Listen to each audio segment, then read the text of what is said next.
The smell of roasted chicken filled the dining room as relatives chatted and laughed. I sat quietly at the corner of the long table, pretending to enjoy the noise around me. My mother's voice suddenly cut through the air, sharp, loud, and humiliating. "You're not even fit to shine her shoes," she shouted, pointing at my sister who sat beside her, smiling proudly in her designer dress. The room fell silent. Every eye turned toward me. My heart pounded, but I refused to lower my head. I took a slow breath and replied, my voice steady but cold. "Then ask her to pay your bills." For a moment time froze. My sister's grin vanished. My mother's face drained of color. Even the clinking of cutlery stopped. No one dared to speak. I stood up, pushed my chair back gently and said, "You've embarrassed me for the last time." Then I walked toward the door, each step heavier than the last, but freer than ever before. Behind me I heard nothing but silence.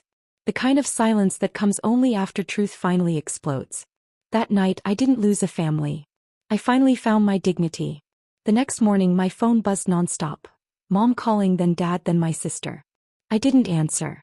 I just watched the screen light up again and again as I sipped my coffee in my tiny apartment across town. It felt strange, peaceful, and powerful all at once. For the first time in years I didn't feel trapped. I didn't have to calculate how to stretch my paycheck to cover their rent, groceries, and Wi-Fi bills. The silence in my apartment wasn't loneliness, it was freedom. By the third day the calls stopped. Then a message came from my father. "The power's been cut off. Did you forget to pay?" I smiled faintly and typed one line. "I didn't forget, I stopped." Later, I heard from a neighbor that my mother was furious and my sister had broken down crying when they realized how much they'd depended on me. Maybe they finally understood that respect can't be demanded, it's earned. As I looked out my window that night, city lights blinking in the distance, I whispered to myself, they wanted me gone. Now they'll learn to live without me. And for the first time I truly meant it. A week passed before I heard from them again. This time it wasn't shouting or insults. It was silence, followed by a text from my sister that simply read, "We didn't know." I didn't reply. What was there to say? For years I was treated like a servant in my own home. The one who worked late, paid the bills, and stayed quiet while they mocked my every effort. They called me selfish when I wanted rest, dramatic when I asked for respect.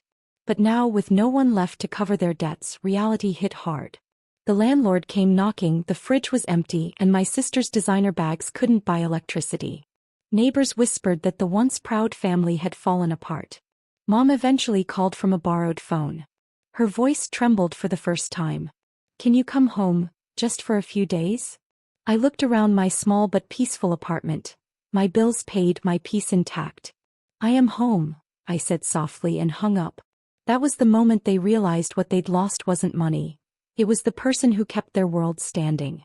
And that person was never coming back. Starting over wasn't easy, but it was peaceful. My small apartment smelled like fresh paint and coffee instead of tension and control. I worked hard, saved more than ever, and learned to spend money only on myself for once. In the evenings, I'd sit by the window watching the city lights, thinking of all the nights I had stayed awake budgeting their bills. Electricity, gas, my sister's tuition. Now I spent that same time writing plans for my own future. I opened a savings account, took an online business course, and dreamed about starting something of my own. Each step felt like reclaiming a piece of myself that my family had buried under guilt. Sometimes I'd get a call from home. I didn't ignore them anymore. I just let them ring out quietly like background noise from another life. I finally understood.